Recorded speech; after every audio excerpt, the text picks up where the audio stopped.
సంప్రదాయాల ప్రకారమే YCP ఎమ్మెల్యేలపై suspension నిర్ణయం తీసుకున్నామని అన్నారు ఏపీ అసెంబ్లీ స్పీకర్ కోడెల. వ్యక్తిగతంగా ఓ పార్టీకి చెందిన వ్యక్తినైనా సభాపతి స్థానంలో కూర్చున్నాక అందరూ సమానమేనని అన్నారు.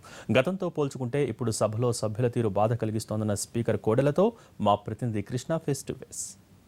ఆంధ్రప్రదేశ్ అసెంబ్లీ హాట్ టాపిక్గా మారింది రాష్ట్రంలోని. ఎందుకంటే ప్రతిపక్షం వాకౌట్ చేసిన నేపథ్యంలో రేపు మళ్ళీ తిరిగి సమావేశాలు ప్రారంభం కానున్నాయి. అయితే ఈ నేపథ్యంలో ప్రతిపక్షం వస్తుందా, స్పీకర్ ప్రతిపక్షాన్ని పిలుస్తారా లేదా అనేది ప్రస్తుతం ఉత్కంఠ పరిస్థితి నెలకొన్న నేపథ్యంలో ప్రస్తుతం స్పీకర్ గారు ఉన్నారు. సార్ చెప్పండి, రేపు అసెంబ్లీ ఎలా నడపబోతా ఉన్నారు? ప్రతిపక్షం మీ మీద చాలా కామెంట్లు చేసింది, ఎలా ఉంది చెప్పండి?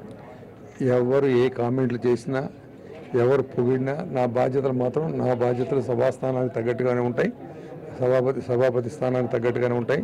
నేను కోరేది ఒకటే, ప్రజలు రాష్ట్రం ఇబ్బందుల్లో ఉంది, అనేక సమస్యలు ఉన్నాయి. వాటిపైన నిర్ణయం తీసుకునే ముందు చర్చ జరగాలి, అన్ని పార్టీలు పాల్గొనాలి, అర్థవంతంగా ఉండాలి. విమర్శలు చేయని తప్పు జరిగితే తప్పే లేదు, వాటిని తీసుకొని మాట్లాడినప్పుడు ప్రజలకు ఉపయోగపడుతుంది. కాబట్టి ప్రతి రాజకీయ పార్టీ కూడా బాధ్యతాయుతంగా ఉన్నప్పుడు నా పని చాలా తేలిక ఉంటుంది. ఆ విధంగా రేపటి నుంచి అసెంబ్లీ పద్ధతి ప్రకారం నడుస్తుంది.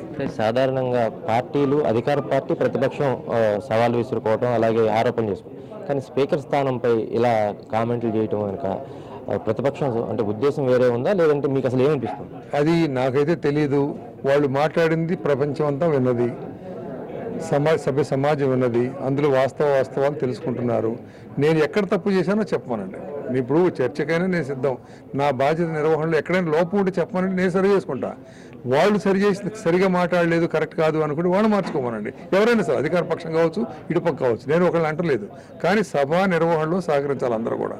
లేకపోతే వాళ్ళు ఫెయిల్ అయినట్టు, నేను ఫెయిల్ అయినట్టు, సభ ఫెయిల్ అయినట్టు. అలా కాకుండా అందరూ సహకరించమని కోరుతున్నా. నేను ఎవరైనా సరే, ఇదిగో మీరు ఇక్కడ చేసింది కరెక్ట్ కాదంటే నేను క్షమాపణ చెప్పడానికి సిద్ధమే, సరి చేసుకోవడానికి సిద్ధమే.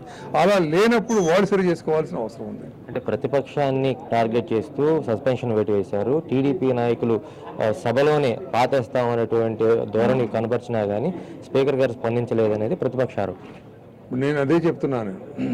అక్కడ కొంతమంది సభ్యుల హావభావాలు, నటన, వ్యాఖ్యలు ఒకసారి చూస్తే ఎవరి పట్ల పక్షపాతం ఉంటుందో, ఎవరు తప్పు చేసినా ఎవరిని వదిలిపెట్టే ప్రశ్న ఉండదు. నా బాధ్యత నిర్వహిస్తాను తప్పితే, ఒక రాగద్వేషాలకు అతీతంగా పనిచేస్తాను తప్పితే, ఎవరు ఏం మాట్లాడారు అన్నీ విజిబుల్గానే ఉన్నాయి. కొత్త రహస్యంగా జరగలేదు ఏమీ కూడా. అందుకని నేనే నిర్ణయం తీసుకునే ముందు ఒక కమిటీ ఉంది, ప్రివిలేజ్ కమిటీ ఉంది, ఎథిక్స్ కమిటీ ఉంది, విజువల్స్ ఉన్నాయి, అన్నీ ఉన్నాయి. వాళ్ళు కావాలంటే ప్రతిపక్షానికి కూడా వాళ్ళకి మాకు ఇదిగో ఈ రకం ఫుటేజ్ మాకు ఇవ్వమనండి, ఇస్తాను. నేను అన్నీ చూపించుకోమనండి. సభలో ఏమి దాచిపెడుతున్నాం? ఏమీ దాచిపెట్టట్లేదు.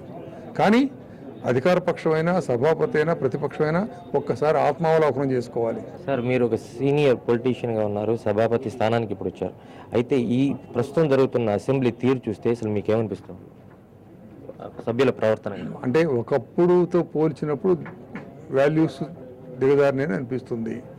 కానీ నమ్మకం ఉంది, ప్రజాస్వామ్యం అన్నిటికంటే గొప్పదై, ప్రజల అవసరాలు, రాష్ట్రం చాలా ఉన్నతం. దీంట్లో ఏదన్నా తప్పు చేసిన వాళ్ళు మార్చుకుంటారని నాకు ఆశ. నాకు అది I will not forget that. ఆ ఆశ నేను ఇప్పుడు వదిలిపెట్టుకోవట్లేదు. మారుతారని నా నమ్మకం. అంటే మార్చడానికి మీరేం చేస్తారు? నేను నిష్పక్షపాతంగా పనిచేస్తాం, అవకాశాలు ఇస్తాం, మాట్లాడతాం, ప్రతిపక్షాలు కూడా మాట్లాడతాం, వాళ్ళు చెప్పేది వింటాం, వాళ్ళకి అవకాశాలు ఇస్తాం, వాళ్ళ నమ్మకాన్ని కలిగించడానికి ప్రయత్నం చేస్తాను.